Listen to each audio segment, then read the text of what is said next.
Guys, I'm here with former England captain, World Cup winner Martin Johnson, and also former Japan player Kosei Ono. Guys, thank you so much for being here.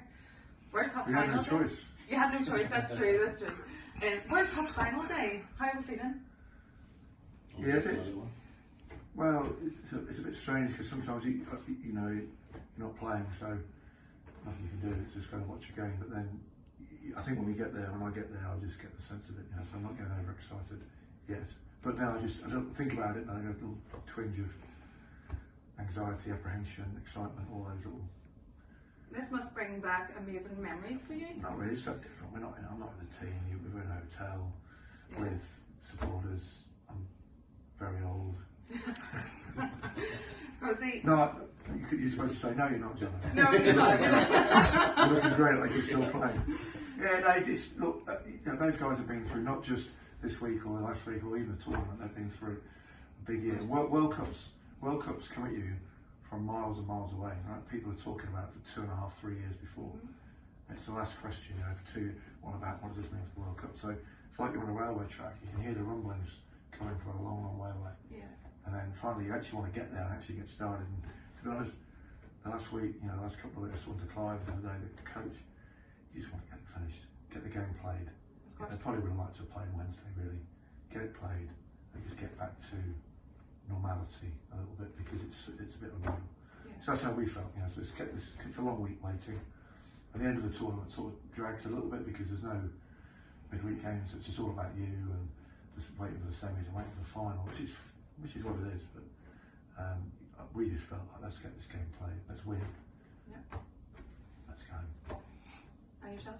Yeah, well, obviously the first Rugby World Cup being held in Asia and in Japan and home soil, so it's pretty exciting for me personally, being on the sidelines because we're always out in the middle of the field playing, and you're sort of playing the same old rugby when there's a 70,000 odd person party happening around you. So it's pretty cool to be on the sidelines, and I think Japan's embraced the World Cup. I think they've been welcomed everyone from around the world, and the fans have been amazing. So I'm just looking forward to the atmosphere and watching the entertainment on the field as much as off the field. Yeah, and I believe you've been out training with England this week. Do you think they have the edge? Yeah, no, they seem really composed. I did a couple of training sessions with them. Edie got me in before the All Blacks game, and I was surprised how composed they were leading into a big semi-final against the All Blacks. And once again, they were just building nicely throughout the week. So I think they've got one last push in them for the big dance at the end. So looking forward to an awesome performance from both sides actually. Yeah. Jono, I have seen so many English fans here, which is amazing. They've made the trip to Japan. As a player, do you think that is crucial for the game? No, I don't think it's crucial. I think it's nice, but there's a lot of Kiwi fans here, a lot of Irish fans here, a lot of Welsh fans here. Saw a lot of Scottish fans around the pool stage. And actually, a lot of them said, "Well, we've come for the pool." So yeah, the great thing with the World Cup, everyone comes in from all over the world, and I like meeting guys. You know, we met some guys the other day. They couldn't quite place their accents. So where are you boys from? Having photos and everything. Czech Republic. So they played rugby in the Czechoslovakian army when that was going. So yeah, they're the Portuguese guys in the night. So they're the guys just come out. Obviously, they haven't even got teams here, but they're just out there like rugby and want to go to the tournament. So that's nice as well. Yeah, it'd be great. I mean, a lot of English fans will have come in this week because it's the final. I know I had sort of Welsh friends who planned, it was all on standby if they got there and it didn't happen for them. So, yeah, it's great. I mean, it can add pressure as well. I mean, we couldn't go outside the hotel. There's a lot of English expats anyway in Australia and backpackers and that sort of thing. So there was thousands of people hanging around the hotel a week. It was great, but it was also, we spent our life savings and don't tell me. The pressure of it all. Yeah, a little bit, absolutely. So you have to just accept what it is, and it'd be great when they're out there and the crowds there. It'd be interesting, the dynamic today of who the neutrals support, because a lot of the neutrals will be here, just to watch the World Cup final, hoping their team will be here, or even not. I've got Canadian friends who are here, so interesting to see who the sort of neutrals back, where that goes. But obviously I want England to win. I think for the tournament it'd be great to have a really compelling game. really compelling game, exciting. Doesn't have to be, 35, 36 or anything like that, but just a real proper, like the semi-final, something around there. Exciting. All the best elements of rugby involved with it. I thought that was a really well played game. I know teams made mistakes, and England did as well a little bit, but that happens. That's part of it.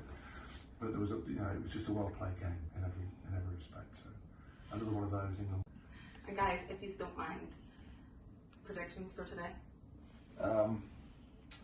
Well, South Africa, they've gone back to their traditional rugby, kicking a lot, really physically imposing themselves, and they've picked 6 big forwards and I think their finishing fullback is better than their starting. So as the game goes on, if they're right in the game, they're going to have a very, very good closing team. So that's one thing England will be wary of.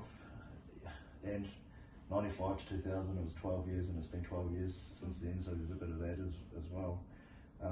England, obviously, Eddie's, I think, 23 out of 25 as a coach at a World Cup. Australia to a final, obviously lost to England in 2003, won 7 out of 7 with South Africa, won 3 out of 4 with Japan in 2015, and now he's taken England all the way to the end.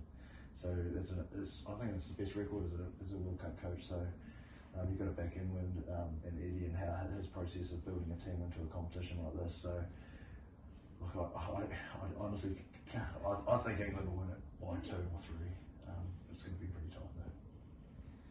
Yeah, agreed. I think it's a lot tighter than, and I think as the weeks progress, people have the euphoria of the semi-final where Monday, Tuesday people go, it's ours to win and all that sort of, just got to do the same again. Same again, such a easy thing to say, hard thing to actually repeat in every sense. And they won't, I don't think South Africa will give England the sort of, New Zealand will come out and play, and that's risky because they can run all over you, but if you can do what England did to them, it gives you opportunity. And they talk about England and forced errors. I think South Africa will try and play a more error-free game by restricting the amount of rugby they play. And that can frustrate the team, and I just worry. I hope England don't overplay, get caught into a trap of trying to force things that aren't there. And you get deception early in the game, you're 7-0 up, or 3-0 turns to 10-0. For World Cup finals, these things are big. So just need to be patient, not be a slave to territory, but also be mindful of it. I think they've actually played with the most balance of everyone. They haven't been stuck in one way of playing. I think they changed in the Australia game and controlled that game. So mature performances. But you start from the bottom every game. You mentally got to build yourself up. All those foundations of the week, and you got to go and actually do it. You can have this great prep, but if you don't go and do it on the day. Yeah, and you just, once you've done it a lot, you can be confident in the fact that we'll be there or thereabouts. England have been a bit inconsistent this year, and like every other team really, and that's why it was so hard to pick who was going to be there. Had some great performances, and also games where you thought, now, we know you're better than that. So I think the last every game they played in this tournament seems to have been in the right spot. And in saying that, you can be there, and then something happens, and the ball bounces the wrong way, and suddenly they score. The All Blacks try. So it's only one game, So I think England will win. I think they might just squeak away and get to 6 or 7 points by the end, but I think it'll be very, very tight all the way through. Cup finals invariably are, because of just the nature of it. Everyone tightens up a little bit. Be very few World Cup finals where it's been free flowing, if any. More pressure. Of course. Well, guys, thank you so much. I hope to be celebrating later. I'm back in England, and thank you. Thank you very much.